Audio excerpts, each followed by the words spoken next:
नमस्कार प्यारे विद्यार्थियों, स्वागत है आप सबका क्लास 10th मैथ्स की इस सफर में।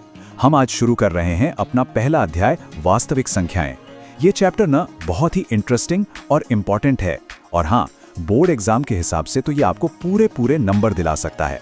जी हाँ, बिल्कुल सही सुना। इस चैप्टर के जो कॉन्सेप्ट्स हैं ना, वो बहुत ही सीधे साधे हैं। अगर आपने इन्हें अच्छे से समझ लिया तो बोर्ड एग्जाम में मार्क्स पक्के हैं। तो चलिए साथ मिलकर इसे एकदम आसान बनाते हैं और हर एक कॉन्सेप्ट को बहुत ही गहराई से समझते हैं। तो इस चैप्टर में हम क्या क्या सीखने वाले हैं? हम देखेंगे कि संख्याओं को उनके प्राइम फैक्टर्स में कैसे तोड़ते हैं, एचसीएफ और एलसीएम निकालने का सबसे आसान तरीका क्या है, और हाँ, बोर्ड एग्जाम का वो सबसे फेवरेट सवाल अपरिमेय संख्याओं को सिद्ध करना, वो भी सीखेंगे।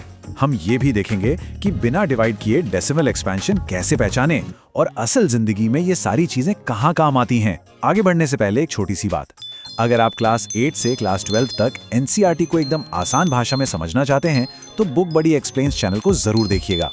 ये चैनल खास तौर पे हिंदी मीडियम स्टूडेंट्स के लिए बनाया गया है, जहां आपको एकदम क्लियर और वेल डिफाइंड एनसीईआरटी क्लासेस मिलती हैं। ये है हमारे आज के सफर का पूरा मैप।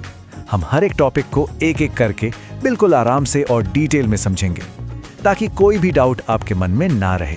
ठीक है, तो चलिए शुरू करते हैं। हमारा पहला टॉपिक है अंकगणित की आधारभूत प्रमेय। आप इसे ऐसे समझ सकते हैं कि ये हर भाज्य संख्या का यानी कॉम्पोजिट नंबर का एक सीक्रेट कोड है जो उस नंबर की असली पहचान बताता है। तो ये प्रमेय कहती क्या है? ये कहती क्या है कि दुनिया की कोई भी भाज्य संख्या, मतलब वो संख्या जो खुद के और 1 के अलावा किसी और से भी डिवाइड हो, उसे हम अभाज्य संख्याओं के यानी प्राइम नंबर्स के प्रोडक्ट के रूप में लिख सकते हैं। और इसमें सबसे खास बात है ये शब्द अद्वितीय यानी यूनिक। इसका मतलब किसी भी नंबर के लिए प्राइम फैक्टर्स का जो सेट होगा ना, वो हमेशा वही रहेगा, कोई और हो ही नहीं सकता। अब आप सोच रहे होंगे कि इस अद्वितीय या यूनिक शब्द का असली मतलब क्या है। चलिए इसे समझते हैं, क्योंकि यही इस प्रमेय की जान है। इसका सीधा सा मतलब है कि फैक्टर्स का ऑर्डर बदलने से यानी उन्हें आगे पीछे लिखने से कोई फर्क नहीं पड़ता। जैसे 60 के प्राइम फैक्टर्स हमेशा 2 बार 2, 1 बार 3 और 1 बार 5 ही रहेंगे। अब चाहे आप 2 × 2 × 3 × 5 लिखें या 5 × 2 × 3 × 2 लिखें, जवाब तो 60 ही आएगा और फैक्टर्स भी वही रहेंगे। अच्छा, तो ये फैक्टर्स निकालते कैसे हैं? सबसे आसान तरीका है फैक्टर ट्री मेथड। चलिए 140 का उदाहरण लेते हैं। हम इसे सबसे छोटे प्राइम नंबर यानी 2 से डिवाइड करना शुरू करते हैं। हमें मिला 70।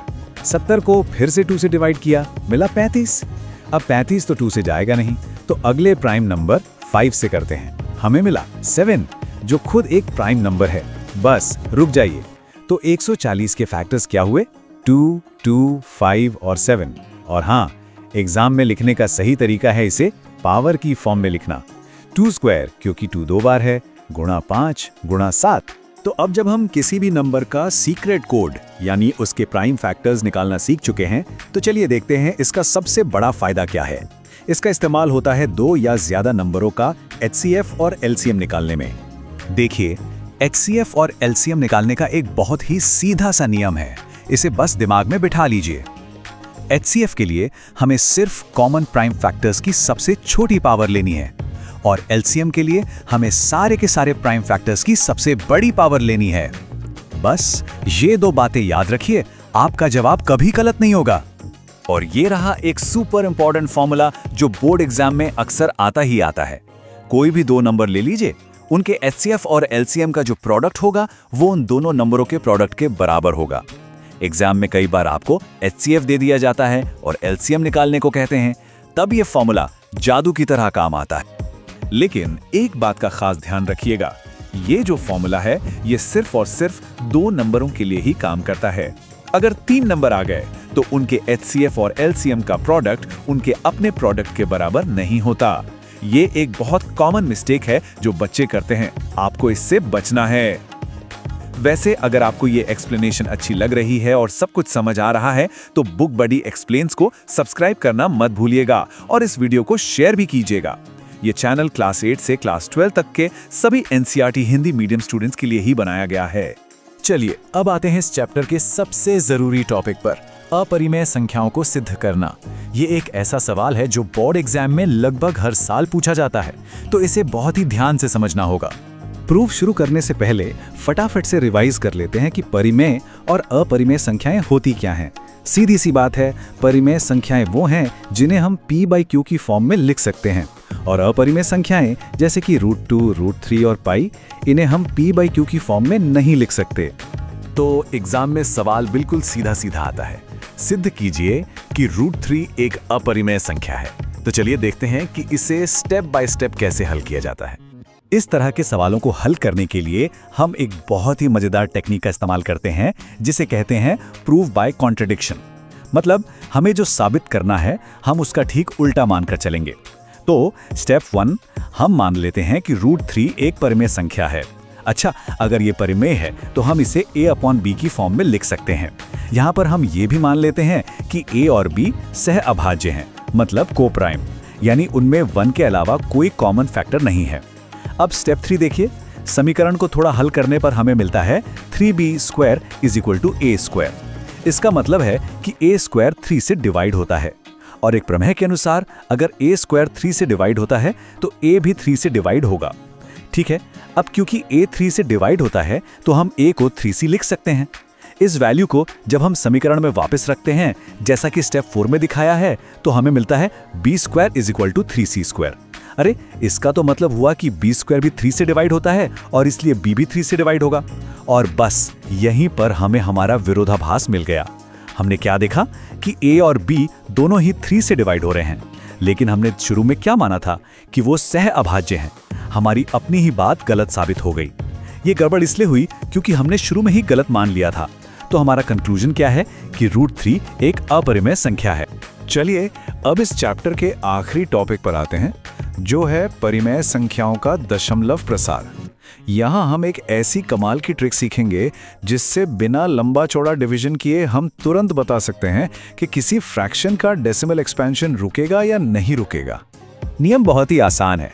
आपको बस फ्रैक्शन के डिनोमिनेटर यानी नीचे वाली संख्या के प्राइम फैक्टर्स देखने हैं। अगर उसके फैक्टर्स में सिर्फ 2 आता है या सिर्फ 5 आता है या फिर 2 और 5 दोनों आते हैं तो डेसिमल एक्सपेंशन शांत होगा, मतलब टर्मिनेटिंग, वो कुछ देर बाद रुक जाएगा। लेकिन अगर 2 और 5 के अलावा कोई और प्राइम नंबर आ गया, जैसे 3, 7 या 11, तो वो अशांत आवर्ती होगा, मतलब नॉन टर्मिनेटिंग रिपीटिंग, वो कभी नहीं रुकेगा। चलो कुछ उदाहरण देखते हैं, बिल्कुल क्लियर हो जाएगा। 17/8 में डिनोमिनेटर 8 के फैक्टर्स हैं 2³, यहाँ सिर्फ 2 है तो ये शांत है। 13/125 में डिनोमिनेटर 125 के फैक्टर्स हैं 5³, यहाँ सिर्फ 5 है तो ये भी शांत है। लेकिन 64/455 में डिनोमिनेटर 455 के फैक्टर्स हैं 5 × 7 × 13। अरे, यहाँ तो 7 और 13 भी आ गए, इसलिए ये अशांत आवर्ती है ना आसान। तो इसके साथ ही हमारा पूरा चैप्टर खत्म होता है। चलिए अब जल्दी से एक छोटा सा सारांश और कुछ जरूरी एग्जाम टिप्स देख लेते हैं जो आपको रिवीजन के टाइम बहुत मदद करेंगे। इस पूरे चैप्टर से आपको ये मुख्य बातें याद रखनी हैं। पहली, हर कॉम्पोजिट नंबर को प्राइम फैक्टर्स में तोड़ सकते हैं। दूसरी, HCF के लिए कॉमन फैक्टर की सबसे छोटी पावर और LCM के लिए सभी फैक्टर्स की सबसे बड़ी पावर लेते हैं। तीसरी, 2 नंबरों के लिए HCF × LCM वाला फॉर्मूला। चौथी, √p को कॉन्ट्रडिक्शन मेथड से प्रूव करना है। और आखिरी, 7 डेसिमल की शर्त है कि डिनोमिनेटर के फैक्टर्स में सिर्फ 2 और 5 होने चाहिए। और अगर एग्जाम की बात करें तो इन 2 टॉपिक्स पर सबसे ज्यादा ध्यान देना है। अपरिमेय संख्या को सिद्ध करने वाला सवाल लगभग हमेशा 3 नंबर का आता है और HCF LCM पर आधारित सवाल 2 नंबर के आते हैं, तो इन्हें तो बिल्कुल पक्का कर लेना है। तो ये था हमारा पहला चैप्टर, वास्तविक संख्याएं। मुझे उम्मीद है कि आपको सब कुछ बहुत अच्छे से समझ में आया होगा। फिर भी अगर किसी भी टॉपिक में कोई भी शक या सवाल हो तो नीचे कमेंट्स में जरूर पूछिए, आपके हर सवाल का जवाब दिया जाएगा। बुक बडी एक्सप्लेन्स आपके साथ NCERT लर्निंग को आसान बनाने के लिए हमेशा मौजूद है। अगले चैप्टर में आपसे जल्द ही मिलेंगे, तब तक अच्छे से पढ़ते रहिए।